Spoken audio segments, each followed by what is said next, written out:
First, let me speak about the relationship between our quest for the higher life and the need for self-transformation. Within all of us, we actually have two main preoccupations, the things that occupy us throughout our entire life. The first one would be simply the ending of the conflicts, the difficulties, the sorrows, the pains that we encounter as we grow up. And so when people spend their whole lives trying to earn money, to have security, they're just trying to avoid all this unhappiness caused by conflicts, difficulties, and causes of sorrow. The second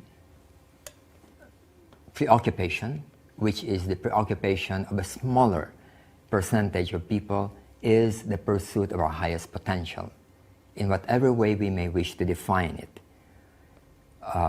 Maslow speaks of it as self-actualization. The spiritual traditions speak of self-realization, transcendence, and so on. And in dealing with this, we are actually dealing with the various levels of our consciousness. And to understand how to deal with this, I believe that in the theosophical insights about the levels of consciousness is so helpful. In fact, it may be the most helpful map of reality in order to address these things. So in the ending of pain and sorrow, we'll find that we are actually dealing with at least 4 levels which cause unhappiness and sorrow and pain, because beyond that there is no sorrow and there's no pain. Bodily pain, stress, tension and stress, emotional distress, and mental indiscipline, disturbance, and so on. These 4 levels are the causes of human unhappiness, because here you will find that as we grow up, we encounter a lot of conflicts and contradictions, such that when we are growing up, we are told this, but reality is that. We are told to be honest, but the reality that we hear around us from our elders may be different. We are told to be loving, and yet we see anger all around us. And soon realize that whenever we are angry, we cannot be loving, because whenever we're angry, we want to hurt the other person. And hence, love and anger are incompatible. And yet we see around us the example that whenever there are problems, use anger, use these kinds of approaches that will pressure other people.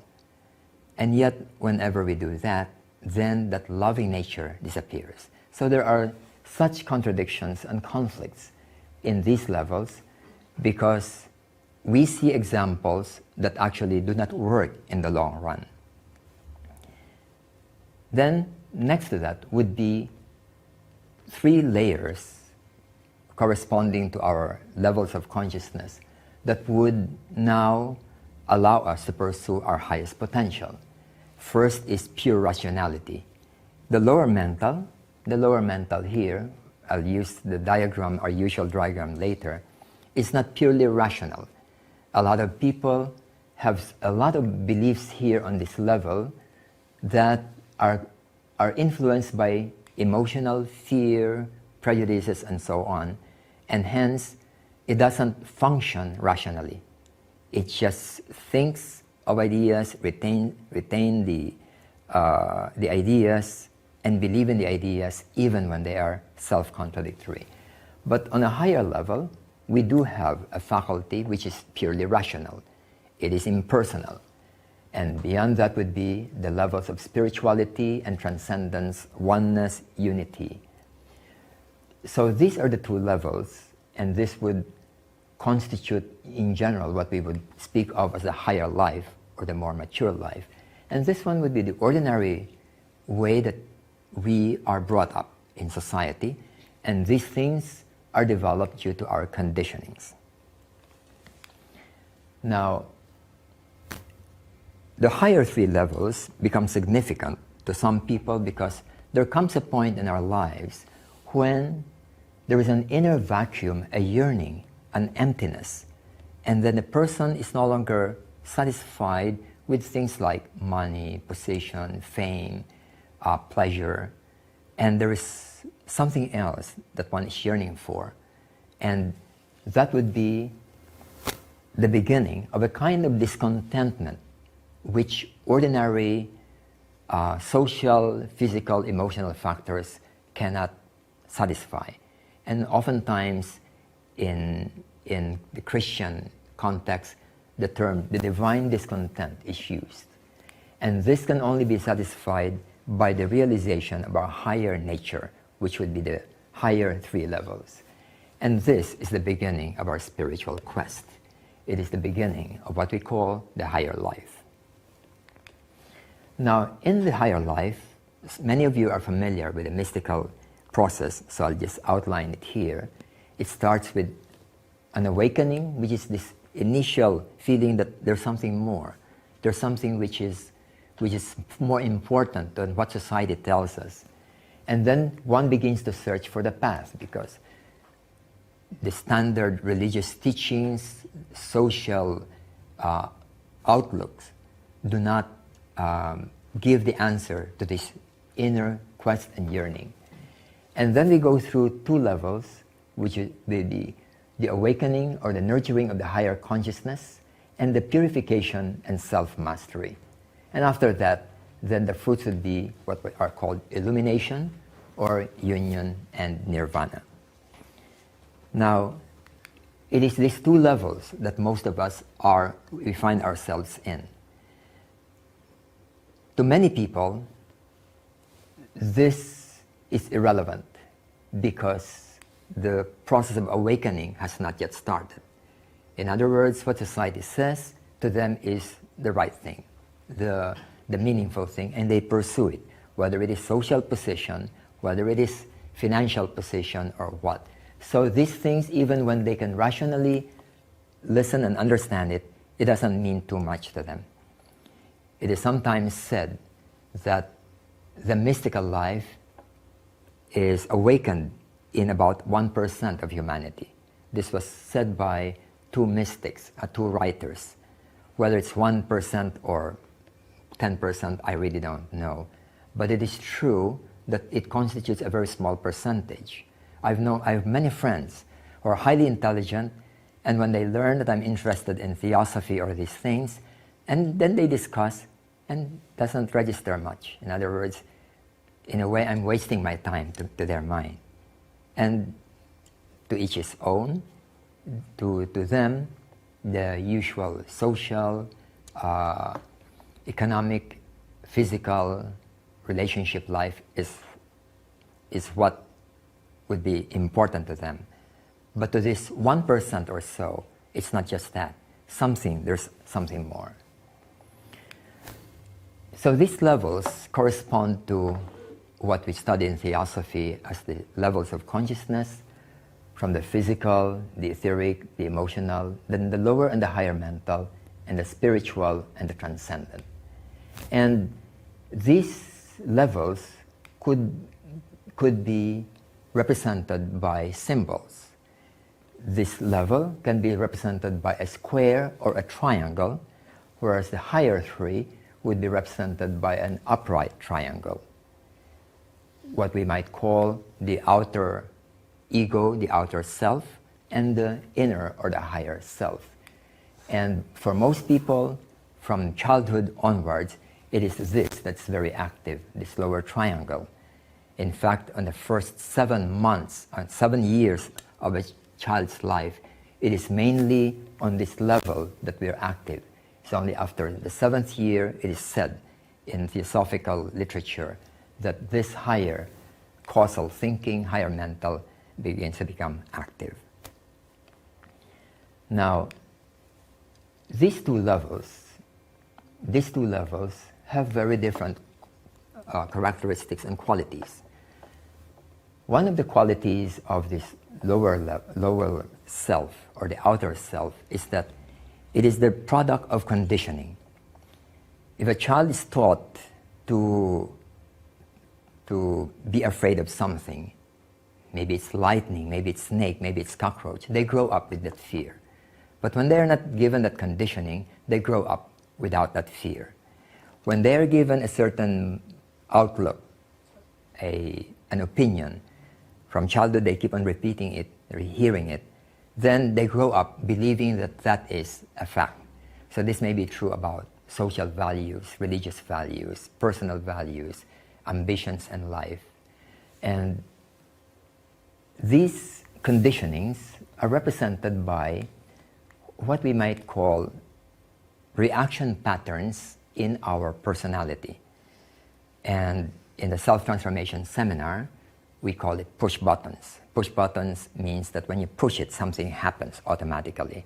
If you push a button or turn on the switch, then the light will go on. It's automatic. For example, when a person is brought up with a fear of snake, a severe fear of snake, my just speaking about snake will already trigger a reaction to those who fear snake. If I show a picture here of snake, then the person will immediately react. And even though the mind knows that that's just a picture, it's not a snake, there's no danger, but it doesn't matter. The person's body will react in fear, such that the person will feel so uncomfortable, they will cover their eyes so as not to look at it. So rationality is not consistent with that push button. Reason says, that's just a photo, that's just a picture, it's not dangerous. But the whole triangle, lower triangle, is behaving as if the opposite is true. This is the reason why the lower mind, the emotions, the stressful reactions are non-rational. Now, we have then, if we represent our consciousness in its totality like this, we have here a lot of conditioned reaction patterns or push buttons, and here we have these formless seeds of transcendent awareness. And normally we are conscious here on this level, and our ordinary level of awareness or field of awareness is very restricted. So I'm just symbolizing it with a small circle, that a person right now, for example, is angry, and another part of him or her is caring towards some persons. But in this field, he's only aware of this anger and something else, but not the others. And when this awareness goes to somewhere else, like this one, then he may be loving at that time, but not angry. And yet these two are both there, asleep and ready to be awakened upon the provocation or stimulus from the outside. And when a person begins to become more aware, then more and more of these inconsistencies surface and we become aware of them. And as we become more self-aware, we realize that there are things which we do which is contradictory to other things. And later, when we become conscious of the higher awareness, especially higher rationality, the higher mental, abstract mental, then this begins to influence how these would be handled. Because without this, this will not be handled very well, since it is based on reactions rather than rationality. And eventually, the aim is to be able to be fully aware of all those so that when there are contradictions, then they are resolved. In the psychology of Carl Jung, he speaks about a person's psyche being composed of many, many components, shadow, ego, persona, and so on. And they are oftentimes contradictory. But eventually, as a person becomes more aware, then there's something else that emerges eventually, which he calls the self with a capital S. And the self is an integrative consciousness that when there are conflicting elements, then they begin to become resolved because of awareness. When we are not aware, so to speak, the right hand does not know what the left hand is doing. But when we begin to become aware that both hands are doing things that are contradictory, we stop this contradiction.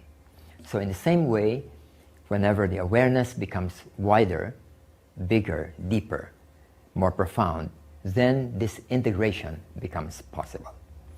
And this integration is represented by the six-pointed star, the integration of our lower nature with our higher nature, with a higher triangle as the dominant one.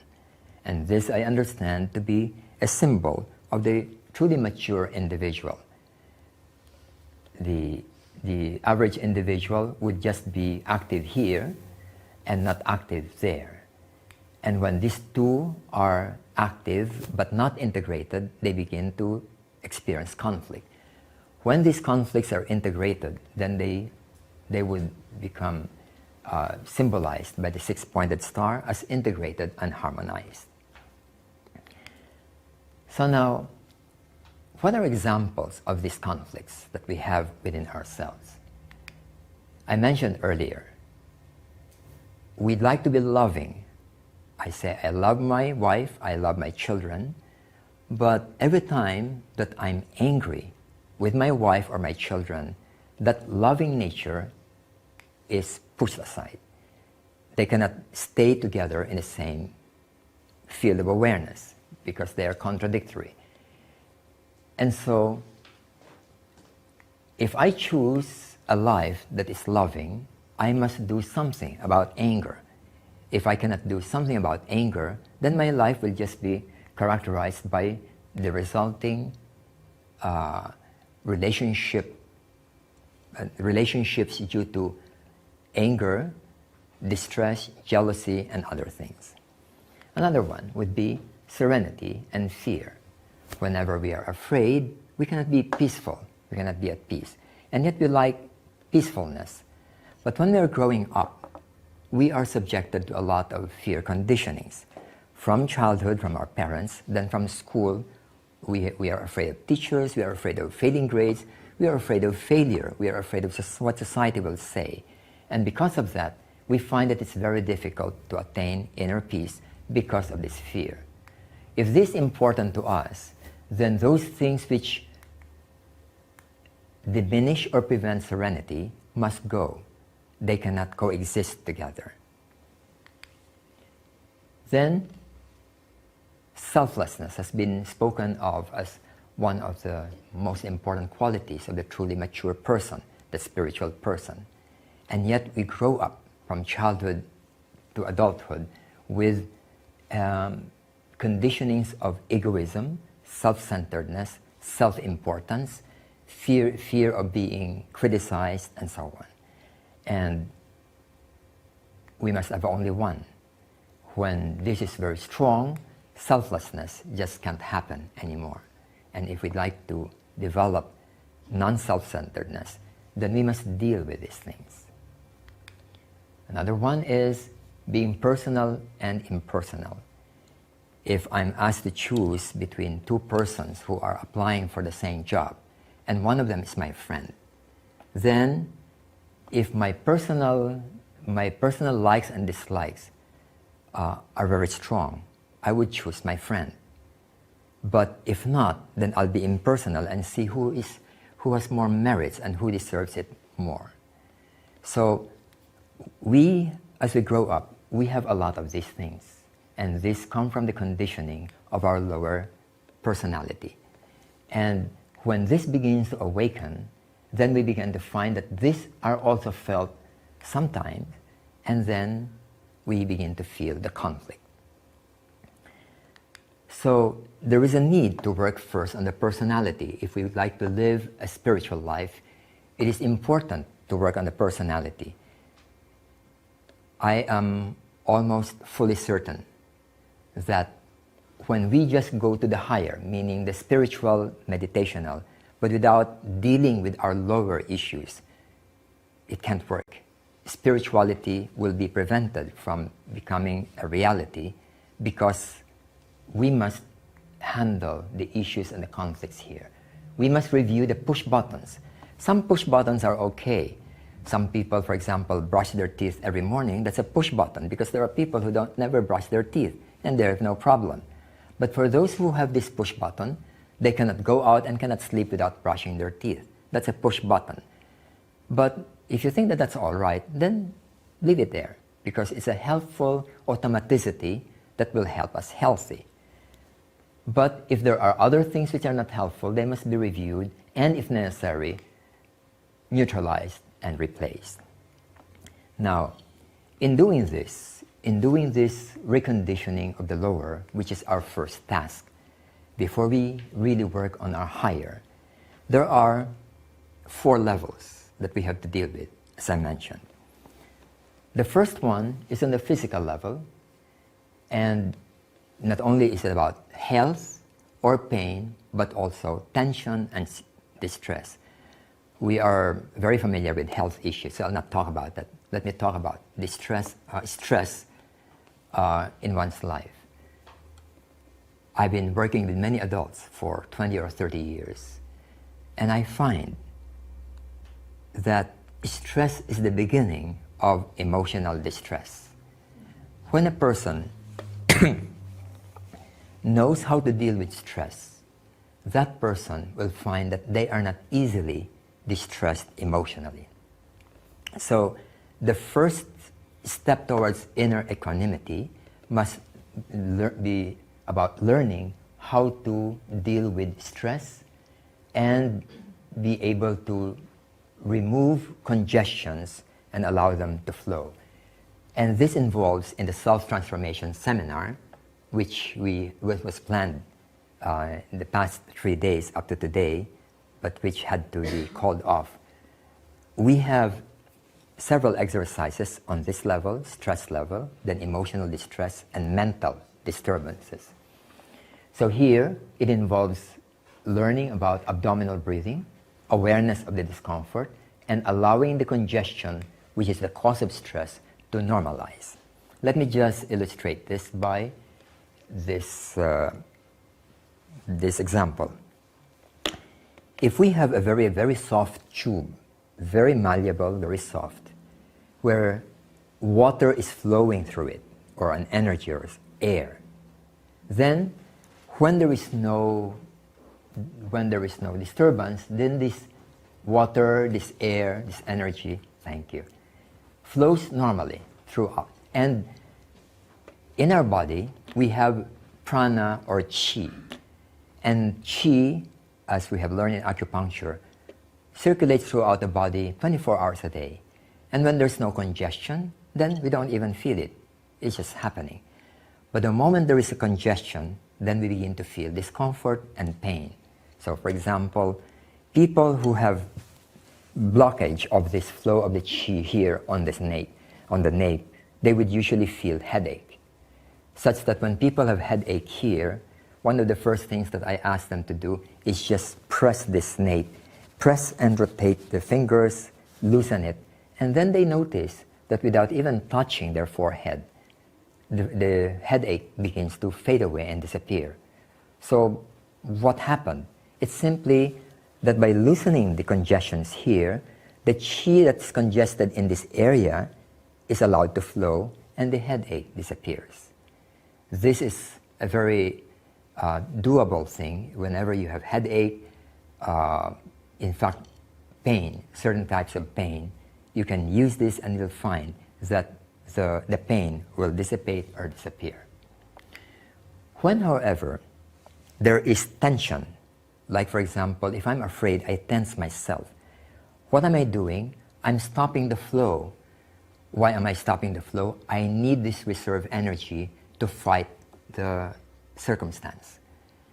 And so I would constrict and build up. You'll notice that whenever we are afraid, there is a surge of energy, or when we're angry, there's a surge of energy. And this surge will build up. That's why we feel strong heartbeat, sometimes trembling of the hands. And when the danger passes, or when the object of fear passes, then it's supposed to just flow and we go back to normal. But a lot of people, even when the danger has disappeared, they continue to feel it, continue to feel tense, and hence this pressure remains there even when the danger or the object of the fear has disappeared. And then there's a build-up here, which is the cause of discomfort or pain in the body, in the head, in other parts of our physical body. Now, when we allow this, whenever we are aware of this, let's say we do abdominal breathing, so what happens? What happens is that we become aware of the tension. And when we are aware of the tension dissipates and disappears, and then it goes back to this level. And then the chi or the prana continues to flow. So awareness with a knowledge about the function of breathing is a very effective way of dealing with stress. In fact, in many of the seminars we conduct for the public, when the time is short, let's say 1.5 hours or 2, we just deal with this thing, how to handle stress. We don't even talk about other things. And when they learn this, they can learn the second step about dealing with distress. Okay. Now, how about emotions? Emotions are a bit different from stress because it is a mixture of liking, disliking, resentment, and reactions together with the mind, with the head. The mind and the emotions, they're like twins that they hardly separate. And whenever there's fear, this same energy that we find in tension will again be blocked, and we are holding it. And then when we don't let it dissipate, the person will continue to feel the discomfort. And if it's fear, it becomes a lifelong phobia. If it's resentment, it becomes a lifelong resentment towards a person. You notice children, when children get together, 5 children for example, then for 1, 2, 3 hours they'll play and they enjoy, they will laugh, and they really enjoy it. But after maybe 2 or 3 hours, notice what do you notice? They'll quarrel. When they quarrel, they will begin to cry, they'll begin to hurt each other. And then, if there's no adult who would intervene, after 1 hour, they're back again, they're very good friends again, as if nothing happened. Children and animals know how to tense and feel this distress, like crying, like anger, fear, and yet they don't hold back. They allow themselves to let these congestions flow, and afterwards, they don't suppress this anger towards other people. They'll cry, and afterwards it's gone. The same thing with animals. I've watched cats when there's a dog, and then when the dog is threatening the cat will tense, ready to fight or run away. But when the dog goes away, then the cat becomes so relaxed as if nothing happened. And if the dog comes back, then it will tense again, ready to fight, to run away. And when it goes away, then this tension dissipates. But if this cat loses this capacity, then even when there's no dog, it will now walk with tension, and that will become neurosis for the cat. And in our case, human beings, we have that. For example, suppose we have an issue right now, and we argue about it, and you feel angry, I feel angry also. But after the discussion, maybe we have talked about it, oftentimes I still carry my resentment, irritation, or resentment towards you, even though mentally we have resolved it, said, okay, we'll just accept this one, but I still feel anger. So if this happened in the morning, in the afternoon I still feel bad, my day has been ruined. In the evening I still feel bad, and I can't sleep this evening, even though mentally we have agreed to resolve it. But this energy is still there, and this is the reason why we sustain this long-lasting resentment, anger, prejudice, and dislikes of other people because of this.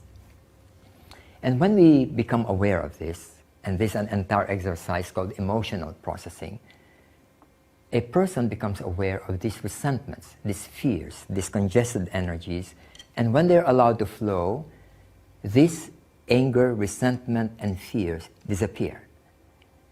How long does it take? Usually about 30 minutes. Even though the fear may be 50 years. They may have been afraid of, let's say, of snakes or heights or public speaking for 50 years. But the moment they allow these congestions to flow, they find, they themselves will say, I'm no longer afraid.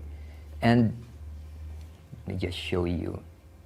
Later I'll show you some photos, because we do this in the self-transformation seminar. We do this in youth camps. I know that a lot of people are afraid of snakes, so whenever we have youth camps, I would sometimes borrow snakes or allow the whole group to go to a pet shop with snakes and allow them to handle. And most of them at the beginning would not handle, won't even go near the snake, even if it is safe. Then we teach them how to use this breathing until this automatic tension of fear of snakes or cockroaches or the dark begins to flow, and then it dissipates and disappears. Then they'll be able to touch the snake without hesitation. They'll be able to go and look for a cockroach, whereas before, when there's a flying cockroach, they would cry and shout and shriek and run away. But after allowing these congestions to flow, they're able to go and even, I've done this with many of them. I would hold cockroach in my hand and show it to them, and after they have done the processing, I'll say, is it all right for you to hold this cockroach? And they'll say yes, and they'll hold it. Something that they never imagined that they could do 30 minutes before. So this is true not only of fears, phobias, but also of resentments or hatred. People who have there are people who are so angry about some other people for the past 10 years that whenever they think of that person, they will cry, they will even tremble. But after going through an awareness of these congestions, they find that their feelings towards a person just naturally changes. Change to what? Usually it's pity. They would say, I pity the person, but I can meet him now and I have no anger towards him. And the best way to test it is by really meeting the person. And they find that when they meet the person tomorrow or next week, they don't have such reactions anymore. So this is called emotional processing. The principle is like this. In our subconscious, this is our conscious mind, and there is also superconscious or transpersonal. But for now, we'll talk about the conscious mind and the subconscious mind. In the subconscious mind, we have hundreds, maybe even thousands of such suppressed push-button reactions on big and small things.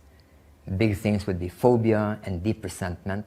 Small things would be just feeling uncomfortable about something. But many of these things in the subconscious, like phobias or fears, can be very counterproductive or preventive of what one can do in life. For example, the vice president of one of the biggest universities in the Philippines had fear of riding an airplane. She had actually two fears. One was fear of the dark, and the other was fear of riding an airplane. If you give her a scholarship to Oxford University, she will decline it. Why? Because she has to ride a plane to go to Oxford, unless she's willing to go through riding a long boat ride. But she just assumes that it's a plane, she has to ride a plane, and she will refuse it. So she doesn't travel at all. Since she was our friend, when I learned about this, we invited her to our house, and we helped her in dealing with the fear of the dark. And in about 30 minutes, she was able to stay in the darkest place in our house alone. And we just waited outside, and I told her, when you feel that you're okay, then just come out. But if you're not yet okay, stay there and feel it, even if you're trembling. Then after some time, she came out, and he said she's all right. And she has been having this fear for, 20, 30 years. She was telling us that her bedroom, let's say this is the living room, and the door is here, and her bedroom is there. Every evening she has a ritual, because the switch to the light of the living room is near the door. And if she turns it off, then the entire living room becomes very dark, and she has to run, so she would prepare. And then we turn off and run to the room, and she sleeps with the lights on. And this was throughout her entire adult life. But after that, no more. She could sleep in the dark without turning on the lights. Then on her second fear, we did the same thing. And her first trip was to another city within the Philippines, and she was accompanied by my wife. By the way, my wife is with me here in London, Tessie. So Tessie accompanied her to travel to a city just about an hour away, again doing this processing. And she was able to do this. The next time that she traveled along to Hong Kong. And then afterwards, she could travel now to the United States. And after that, she was actually given a scholarship in New York University, and she gladly accepted. And since the time, she has been traveling back and forth in the United States. And this is something she could not have done if she still had this phobia. So a fear like this can even prevent the advancement in one's career if one doesn't deal with this. Now, whenever one of these would surface, then we would feel distress, whether it's anger or fear or depression. And because it is distressful, it is something which is uncomfortable, then what happens is that we'd like to suppress it because it is uncomfortable. But the problem is that the longer that we suppress it, the longer will it remain in ourselves. So we're still so angry with this person for 1 year, 2 years, 10 years, or afraid of snakes or cockroach or the dark for 1 year, 10 years, 50 years. But the moment that we use awareness, not suppression, but awareness, something else happens. When we are aware and we feel distressed and we are trembling, the whole body is trembling of fear. When we experience this with awareness, we don't suppress it, we go through the trembling. And after that, what happens is that this energy begins to flow out. And after it flows out, it disappears, and then one becomes relaxed again. So what we usually do is to ask the person, okay, think of the snake again. Then the person will tense, but now less, and then we do the same thing, breathing and awareness, until after the third, fourth cycle, the person thinking of a snake, no more, no reaction. I'd show him or her a picture of a snake, no more. And usually when they are able to do that, they're ready for the real thing. I would encourage them to go to a zoo that allows people to touch the snake, to go and really try it. And they can do it. The suppressed pockets can be released safely this way, one by one. If there are 100, then we do it one by one, until, and the effect of this is permanent, until eventually all the major ones are released. Can all those distressful pockets of energy be released? I don't know. Possibly there are those which are so deep that we cannot even let them surface. And they may only appear in maybe some dreams or other things, and may remain there for the rest of our life. But at least it's no longer bothering us, because if it's bothering us, then it still goes out into the field of the conscious mind. Here are photos of some children whom we brought to a zoo. If we cannot borrow, then we go to where the snake is. And at the beginning, these young people don't want to touch. But after that, 100% of them would be able to touch and put the snakes on their shoulders and neck. And here is a grandmother.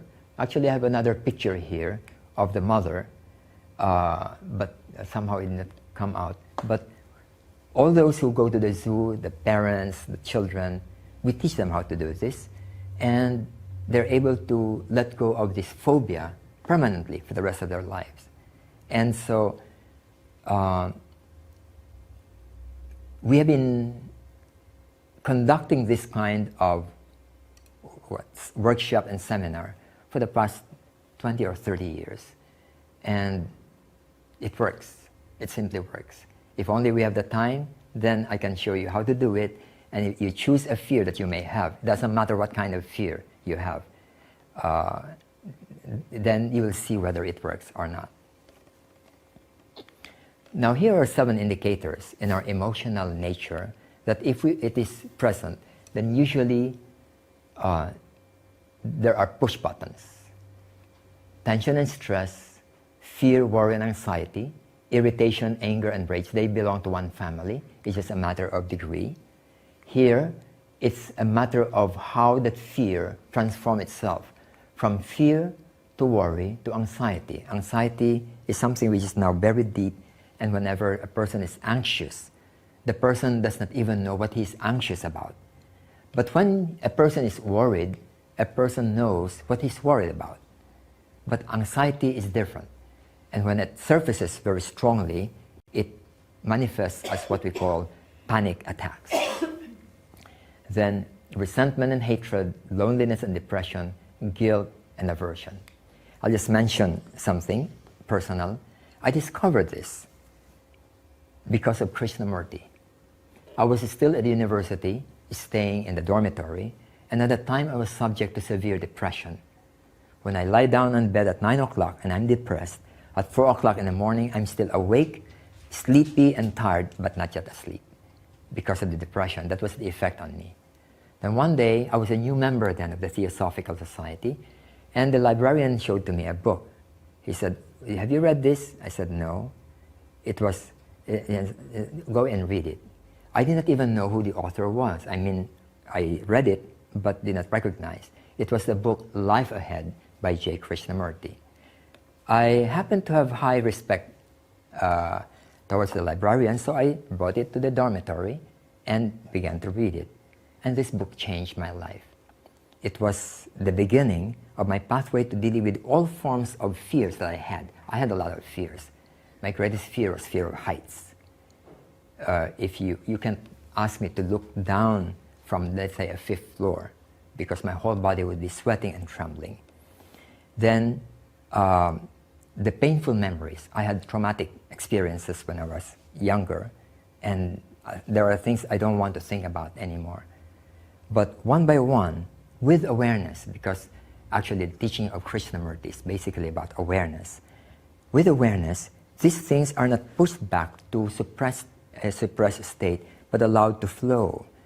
And when they flow, they really disappear. Maybe Mr. A has insulted me and humiliated me, and he really was a despicable person and an ethical person. Maybe that's true. But the problem is that I have hatred within me, I have anger within me, and it bothers me. When I work this out and this flows, then if I think now of Mr. A, no more reaction, because the one that is triggered by the thought of Mr. A is gone already. And so I'm free from the imprisonment of the memory of Mr. A, because it's a form of imprisonment. After all, Mr. A may already be dead, or maybe he has forgotten me, and yet I'm still remembering the humiliation that he has done to me, and I'm the one suffering, not he. So whenever these things are present, it is possible to let them flow. And I realize that these are the things that affect us in our own spiritual quest.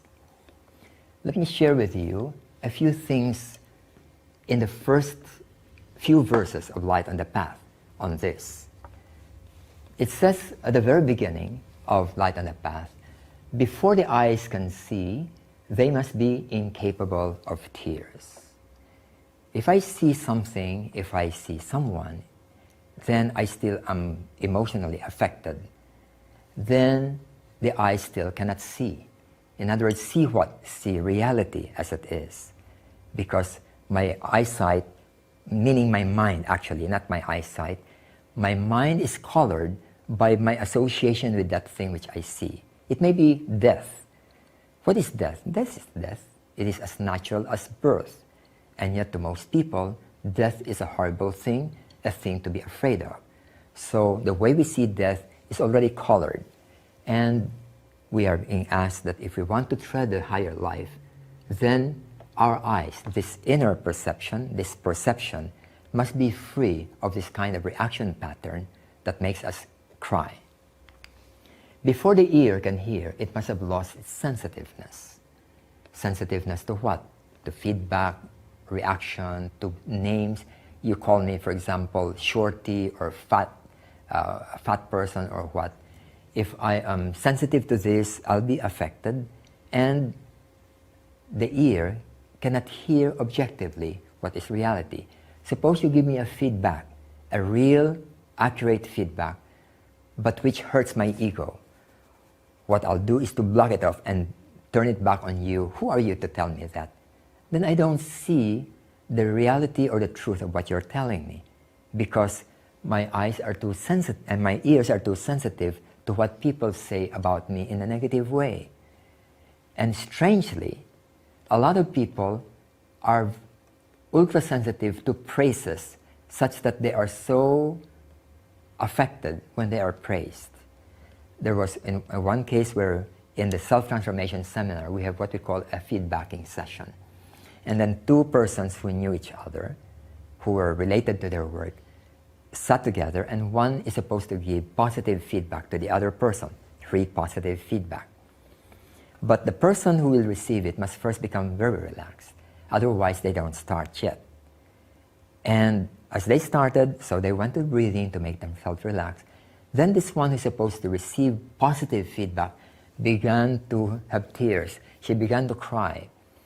And the guideline in this exercise that you don't start until you're fully relaxed. If you're crying, go ahead and cry. And when the crying stops, then you start the feedbacking. It never stopped. So they never started this activity because this person was reacting so strongly to praise. She was afraid, uncomfortable with being praised. Normally we'd say we are afraid of being criticized. But I've seen a lot of people who are afraid to be praised. They would say, oh, it's not true, I'm no good, and so on. They're uncomfortable with that. Before the voice can speak in the presence of the masters, it must have lost the power to wound. What is it that makes us able to wound other people? It is when we are speaking with anger or insensitiveness. And hence, that anger, irritability must go. Because whenever there's anger, we notice we say things in a different way compared to when we are calm. When we are angry, we tend to want to say words that will tend to hurt the other person. So this must also go. And before the soul can stand in the presence of the masters, its feet must be washed in the blood of the heart. I understand this blood of the heart means that one has gone through the experience of pain and suffering and learned the lessons from these. But in these verses, you'll find that here we are being told all these things that make us react to many of these daily things must go. And what are they? They are the embedded push-button reactions which have been conditioned within us since childhood. We must let this go. Okay, so these are on the emotional level. Then after that, we must deal with the mind. And the third level, which is lower mental, we have to do this by the taming process, which is the first stage of meditation practice. But there's a second stage, which is awareness with or without object. Any meditational practice involves these two levels. Usually people just stay with this for a long, long time, and the most popular meditational approaches are using this. Whether we are using TM, Raja Yoga, Vipassana, or Zen, we start with this one. But after this one is successfully done, then we move on to this without using an anchor. An anchor is a mantra. It can be a spot in the head or the body or the breathing or the counting. So these are the anchors. But after we have done this successfully, we go into a meditation without anchor. Now, in nurturing the higher triangle, there are a few things which we need to do in addition to meditation. It is, for example, it's important to have daily self-awareness or mindfulness, non-attachment, compassion, ethical living, selflessness. And when these are in daily life, not just during meditation period, and when we have attained to a certain level of success here, we are ready for the third level in meditation, which is awareness of the ego center. that would be the final, the last bastion that prevents us from moving on to the transcendent, the truly transcendent. Okay. So these are the levels, and what are the usual things that happen to us, and then what we can do about them. And it is by being able to deal with each level that transformation, self-transformation, becomes possible. Oftentimes we start, except for the super mature people who are born already mature because of being so advanced in the previous life, but usually we start with a lower triangle, with lack of self-control, our consciousness is limited to the personality, we are full of conflicting conditionings, we have problems in our relationship, and the aim is to be able to attain self-mastery. We chart our own destiny, we become aware of our higher nature, we have effective relationships because of these. Conditionings are self-chosen rather than imposed from the outside or from the past, and awaken spirituality. This comes from the higher triangle. And from this to that is the process of self-transformation, until one day the things, the push buttons here are already screened off and selected, such that only those which are left are those which are compatible with higher, and then it's possible now to merge them and make them integrated. Now, there are many other aspects in the self-transformation seminar, but this is this is the first part which makes others possible. For example, I'll just give an example why this first part is essential for the other parts. It is very difficult to live the ethical life when we have push buttons. If I'm afraid of consequences, I will lie. And that's the reason why we lie, why people lie, because they cannot take the consequences, or they would feel that telling the truth is something which will cause problems to other people or to themselves. And hence, when we are able to deal with these factors with our lower triangle, and the fear disappears, and there's greater sensitivity, then we are able to practice many of these things that we call virtues. Whether it's justice, whether it is peace, equanimity, whether it is love, then they become possible. And a lot of people find that when they understand the principles underlying these conflicts and what to do with them, then they are on their own, they are able to undertake a process of self-transformation. After the workshop, they have to work on it day by day, week by week, month by month, until they're able to cleanse up the lower triangle and then awaken the higher and live a more consistent, integrated life.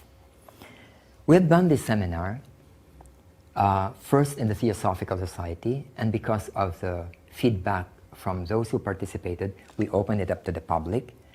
And then today it is a regular seminar that we do not only in the Philippines but in many other countries. Here, for example, would be seminars we conducted for the many Theosophical Societies. We've done this in 20 countries of the Theosophical Society. This in Spain, this in Mexico, this in Brazil. Then we have also done this at the invitation of the government.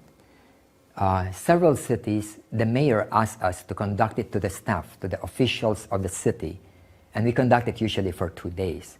At the beginning, they are very hesitant because they're very busy people. Why would they allocate 2 days of their lives for this thing? They've been going through seminars and seminars. But after going through this, they realize that it is something that is important not only to their work, but also to their own life and family relationship, to their own equanimity and inward peacefulness.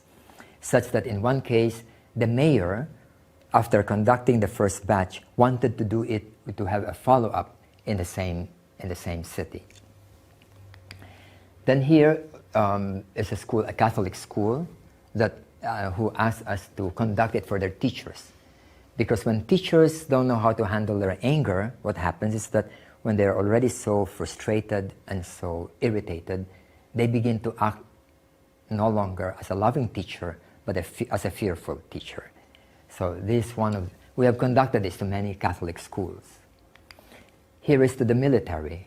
In the Philippines, in the southern part of the Philippines, we have a problem between armed conflict between those who would like to, they are rebels, versus the government troops. And the general of the Southern Army asked us to conduct this seminar to their soldiers, because a lot of the soldiers undergo a lot of trauma in the process of fighting when they go into the battlefield. And I think you're aware about the effect of traumatic experience on soldiers, and they develop a post-traumatic syndrome, and it affects the rest of their lives. So they found this very helpful. And the general who invited us to conduct this to the soldiers became their superintendent, the CEO of the most important military academy in the Philippines, the Philippine Military Academy, and he asked us to introduce this seminar to all the graduating students. The PMA is equivalent to West Point in the United States. All the top officials, generals in the Philippines, all come from here. The moment you graduate here, you immediately become a lieutenant. And then they go by batches, and eventually they become the chief of staff, the head of the Army, head of the Air Force, and so on. And I learned something while I was conducting this in the Philippine Military Academy. The superintendent told me that in the life of an average soldier, they only spend 7% in actual battle of their life. 7%. What do they do for the 93%? Just wait. So he is now asking the soldiers to think in terms of peace building, not just fighting and shooting, but spend 93% of your time in peace building. Maybe go to the community and do something, build bridges, teach children, get involved in social work, and so on. And every day they would have a summary of the previous day's learnings, and I saw the summary the next day. And the head of the one who summarized, he said, he said, I had a paradigm shift during the previous day. He said, I thought that when I enlisted as a soldier, my duty is to fight, to shoot. Now I realize that there is a more important duty, and that is peace building. Now that's a tremendous change, paradigm shift, that instead of shooting people and killing people, it is really to build peace.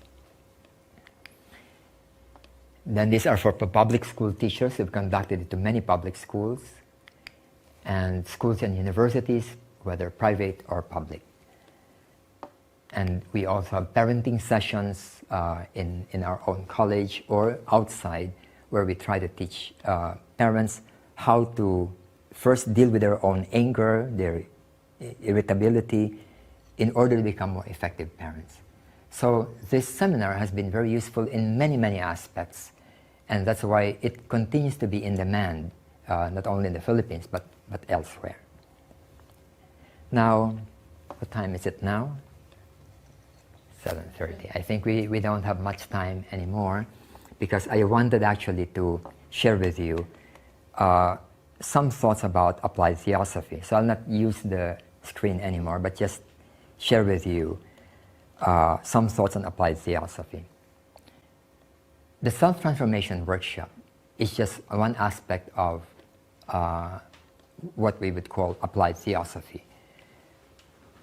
If we look into the Mahatma letters about why the Theosophical Society was established, it is very clear that their aim is to bring it to the world, not to a group of disciples, not to a group of esoteric students, but to the world. I actually have the quotations, but it will take time for us to go through this. And then, again, they said that theosophy must be made practical.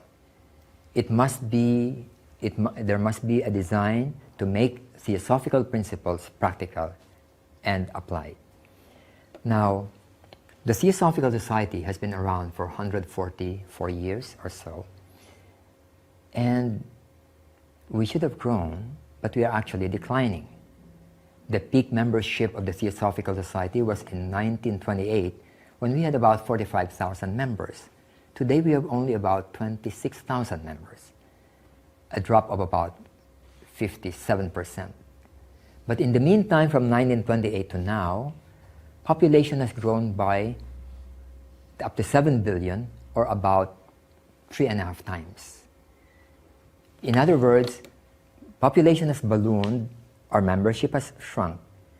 So our relevance to the world, to the problems of the world, we are becoming less and less effective and less relevant. And is it about the weakness in our teachings or our doctrines? I don't think so. I think we have one of the strongest, one of the most cogent philosophies there is. I've studied philosophy and religions, and I find that theosophy is one of the most integrated philosophy there is. But why is it that it seems to be overtaken by a lot of other movements and schools of thought? I think it's because we have been weak in applied theosophy. In other words, if there is an idea, how do we apply it now to the problems of the individual and the problems of society? If we don't demonstrate this, who will do it? Will the idea be picked up by somebody else and apply it in family life, in education, in politics?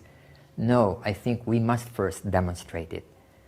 So to my mind, and I discussed it with the General Council of the TS, with Tim, with Radha Bernier before, that we should devote the next century to applied theosophy. And what are these? For example, I think we all know the effect of meditation. Meditation has really a very deep impact on human life, individually and also socially. I've been reading a lot of schools in the United States who have used mindfulness, and they found that the students not only absorb lessons better, but they have less problems with fighting and other things. So it's effective, but who's demonstrating it? In the case of mindfulness, usually it's the Buddhists.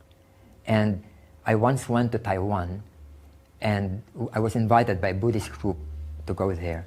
And I was amazed at what they're doing. They were focused so much on applied Buddhism. So they have radio programs, television programs, they have newspapers, they have schools, they have centers that teach people many other things in order to change not only individual life, but also social life. And I realized that many Buddhists, other religions have done this. Catholicism, Christianity are doing this. But in the case of Buddhism, I saw how they planned it. Now, in the Theosophical Society, we have not, for the past, 100 years, given out to the world a system of meditation that people can adopt. So how are we going to help people learn meditation when we don't offer them this thing that can be done by young children or by anybody who's not even interested in the spiritual life? And who are the ones who are doing this? Transcendental Meditation, TM, of Maharishi, has done it on a wide scale. Vipassana, which is a Buddhist group, they have done this for 10 days of seminars, and this all over the world, and very successful. Then people like Thich Nhat Hanh, then Zen. How many Zen monks are there in the world? Not many. And yet Zen meditation has become a byword, such that if you really want to learn equanimity, go and learn Zen meditation, even if you are not going to become a monk or hope to attain Satori. But businesses have found that if they expose their executives to meditation and mindfulness, they become more effective, they become more creative. So why don't we do something along this line? In other words, not just meditation for us, but for the public in general, anybody. Whether they believe in one thing or another does not matter. But rather, here is a method, an age-old method, that if you do this, this will be the effects. And it has got nothing to do with belief systems. So in the General Council, we have agreed that we're going to develop 1 or 2 such approaches. And now it's being tested. We are testing it in the Philippines, and if it really works for the public, then we have something to offer to the public in general, not just to esotericists or those who are pursuing the spiritual life. Another example, education. I have a quotation that I wanted to show you. If we want to change the future, if we want to change society, we must start with young people. I think if we think about it, it becomes more and more evident. Many adults have grown up already with fixed thoughts, attitudes, outlooks. And if you try to change it, it's very, very difficult. But if you start with young minds, they are malleable, they can change. But you must start while they're young. A mind which has been opened, a mind which has been taught to be closed when they're young, it is very difficult to open it when they become adults. I've talked to many people who are very fundamentalist in their religions, and it just doesn't work. Reason doesn't work. I've talked to many, many of them. Some of them have PhDs, and it's just that when they have already decided to believe in something, that's it to the rest of their lives. So a mind that has been taught to be closed is very difficult to open later. But a mind which has been taught to be open when they're young is almost impossible to close. The moment one sees the freedom of being able to weigh things, then no matter what kind of dogmas are being put in them, they're going to evaluate each one of them. And I've seen this because I'm in education, I'm in school. We have now 6 schools in the Philippines. I've seen this develop from high school up to college level. And young people can adapt to these possibilities. They're very open when they are young, but not when people are already adult. That's the reason why in our schools we hire young teachers. We used to hire teachers who are 40 years old, 45. We find it's very difficult to teach them how to approach education in a different way. So our teachers right now are below 30. They are inexperienced, but they are open. We tell them, okay, do not use shouting, do not use intimidation, do not use fear, do not use ranking, do not use rewards or punishment. And they are able to do that. But for those who are already so used to them, you tell them, don't use this. They just automatically do it as a matter of habit.